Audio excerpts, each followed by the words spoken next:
ఏం చెప్పాలో అర్థం కావట్లేదు. ప్రజావేదిక విధ్వంసంతో మొదలైన వీళ్ళ పరిపాలన, అన్నా క్యాంటీన్ల మూసివేత, జాబ్లెస్ క్యాలెండర్లో, రాష్ట్రంలో కల్తీ మద్యం, ప్రతి దాంట్లో దోపిడీ, దేవుళ్ళను కూడా వదిలిపెట్టని వీళ్ళ పరిపాలన చూసి ప్రజలు చీకొట్టి వీళ్ళ కనీస ప్రతిపక్ష హోదా కూడా ఇవ్వకుండా వీళ్ళకి బుద్ధి చెబితే ఇంకా వీళ్ళ పద్ధతి మార్చుకోకుండా ఏదో ఒక విధంగా రాష్ట్ర ప్రజల్ని నమ్మించేదానికి వీళ్ళు ఎప్పటికీ ప్రయత్నాలు చేస్తూనే ఉన్నారు. రాజు గారు ఈ రోజు ఏదైతే పరకాల ప్రభాకర్ గారు ఒక కాలం రాస్తే ఒక వ్యాసం అదొక వెబ్సైట్ లో ప్రచురితం అయితే దాన్ని పట్టుకొని ఇప్పుడు ఎలక్షన్ పోలింగ్ జరుగుతా ఉన్న క్రమంలో అక్కడి నుంచి వచ్చే ఏదైతే పర్సంటేజ్ చెప్తారో అది అప్రాక్సిమేట్ గా ఉంటుంది, 100% కాదు. అది ఎలక్షన్ కమిషన్ పూర్తి పోలింగ్ అయిపోయిన తర్వాత వాళ్ళు రాష్ట్రంలో ఉన్న అన్ని పోలింగ్ స్టేషన్ల నుంచి డేటా తెప్పించుకొని దాన్ని నియోజకవర్గంలో ఉన్న అన్ని పోలింగ్ స్టేషన్లతో కలగలిపి అప్పుడు మాత్రమే సరైన నెంబర్ని వాళ్ళు ప్రచురితం చేయడం జరుగుతుంది. ఈ లోపు వచ్చే ఏ నెంబర్ అయినా ఏ పర్సంటేజ్ అయినా అప్రాక్సిమేట్ గానే వస్తుంది.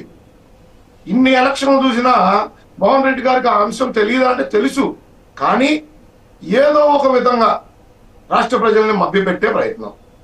మనం ఎందుకు ఓటమి చెందాం, మన లోపాలేంటి, మనం ఎట్లాంటి విధ్వంసక పరిపాలన చేశాం, మన మంత్రులు మన ఎమ్మెల్యేలు భూతు పురాణం ఏ విధంగా వల్లించారు 5 సంవత్సరాలు, రాష్ట్ర ప్రజలు మనల్ని చీకొట్టిన అంశాలు ఏంటి, వాటిల్లో మనం మార్చుకోవాల్సిన అంశాలు ఏంటి అని ఎనలైజ్ చేసుకోకుండా ఇప్పటికీ కూడా గాలిలో మేడలు కట్టుకుంటూ మేము అంతంత ప్రభుత్వం పరిపాలన చేశాం, ఇంత చేశాం. 2019లో నారా చంద్రబాబు నాయుడు గారి పరిపాలన చీకొట్టిన ఆంధ్రప్రదేశ్ ప్రజలు జగన్మోహన్ రెడ్డి గారికి ముఖ్యమంత్రిని చేశారు. అప్పుడు మాత్రం ఈవీఎంలు కరెక్ట్గా పనిచేసినాయి. అప్పుడు మాత్రం అది ప్రజా నిర్ణయం. 2024లో వీళ్ళు చేసిన విధ్వంసక పరిపాలన చూసి చీకొట్టిన రాష్ట్ర ప్రజలు ఇచ్చిన నిర్ణయం మాత్రం ప్రజా తీర్పు కాదు. అది ఈవీఎంలో లేదా ఎన్నికల కమిషన్ మ్యానిపులేషన్ చేశారు. ఎన్నికల కమిషన్ అడ్డు పెట్టుకోనో ఈవీఎంలను అడ్డు పెట్టుకోనో కూటమి గెలిచింది. 2019లో ఈ రాష్ట్రంలో పోలింగ్ పర్సంటేజ్ 80.39, 2024లో 81.66 ఆర్ సంథింగ్ రాస్తారు. అంటే పెరిగిన పోలింగ్ శాతం 1.66 అంతే.